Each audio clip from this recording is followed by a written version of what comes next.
And another bill that was that you sponsored was the Farm to Fork. Yes, that provides the opportunity for farms, small farms, to be able to hold a event once a month at their place to introduce people to the farm, see how things are grown. It's kind of back to the same thing. It's one of those innovative ways to let people come and see how things are grown, how animals are raised, and then provide them an opportunity to eat it. They're on the site, and they can purchase things on site. The same way they can in a farmer's market. So. And that passed? That passed. Okay. All right. Talk about some of the bills that didn't pass that you were particularly involved with. I actually had a AB 130, which was an INSHE bill. It was for volunteers to be able to, if they get killed in the line of duty. Yes, that passed. It passed to where their children get their education paid for if somebody gets killed in the line of duty, as long as that volunteer has been actively working for that entity. And that is firefighters, police officers, okay. Those type of individuals. So, and their children get tuition and textbooks paid for. That education benefit, the same that the full-time firefighters and officers would, safety officers or rescue type people would get. Okay. It's not for people like a Mercy ambulance that have a contract. They can't come and get the same benefit. But these are for community volunteers. More on the rural side. The AB 131 was the Virgin Valley Water District election for the board members. That passed. The one that didn't pass again for the second session was AB 135. It was the opportunity for town boards to have their advisory boards be elected versus appointed from the county commissioners. It made it through the assembly again. Both times it's done that, and then got stalled and stuffed in the desk and never brought up for a vote in the Senate. So. Why do you think that is? Why do I think it is? I think there's political powers beyond my control and anybody else's to be able to let it go any further. So. With the county commissions, you want to keep control? I believe that's what it is. They have the desire to keep that control, and I just don't understand that. Why, the people that are closest to that community know where the benefits and the needs of a community need to go first. But. Okay. One of the others that did pass was more cops. And we'll talk a little bit more about that at the end, because that was quite an interesting way that all unfolded. And I'm sure you were an intricate part of that. I was a big part of that, unfortunately. not the part that held it up, no. It went through the assembly side about a month and a half ago. I don't know why it took so long to get out of the Senate side.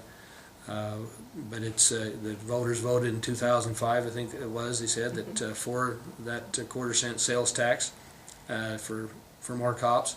The big issue was there were some concerns about what was going on with Clark County and the supplanting of funds. They'd taken those funds and used them for salaries and stuff for already existing cops instead of putting more cops on the beat, and it was meant to put more cops on the street. Right.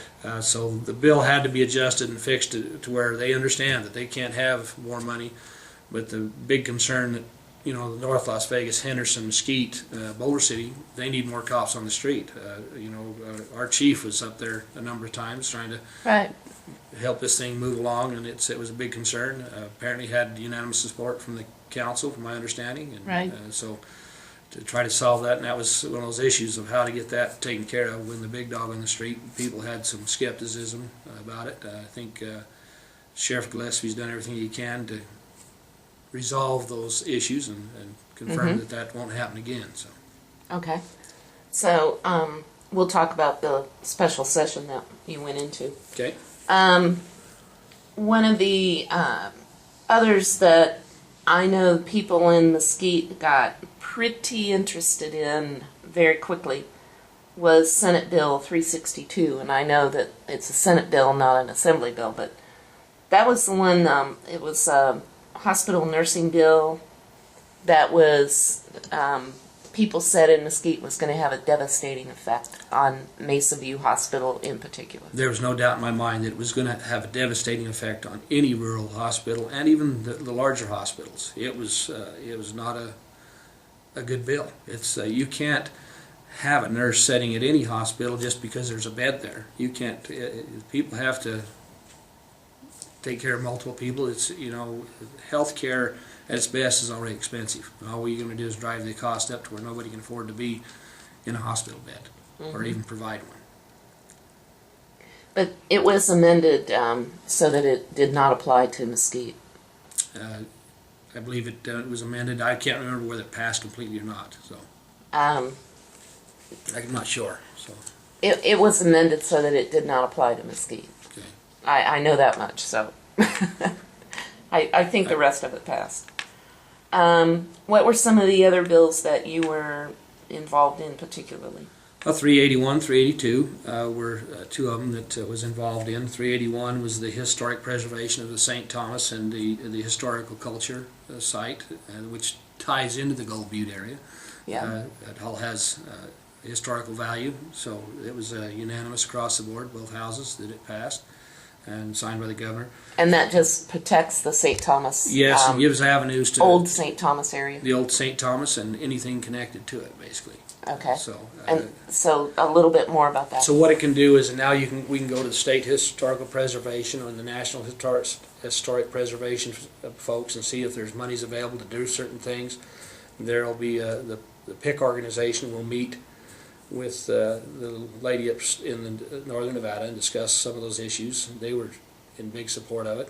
I want them to understand that there wasn't millions of dollars out there, but they are willing to do their part and try to preserve those things and make it more accessible to the folks to be able to continue to look at their historical culture and history. So. Okay. And what was the other one then? 382 was the authorization to collect fees for habitat.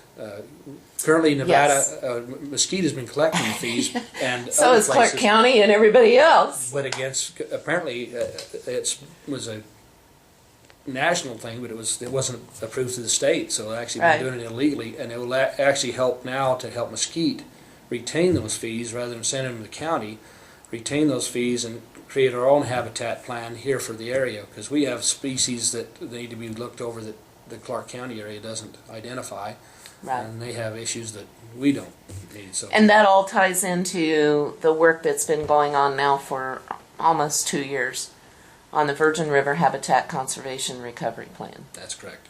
Okay. Yeah.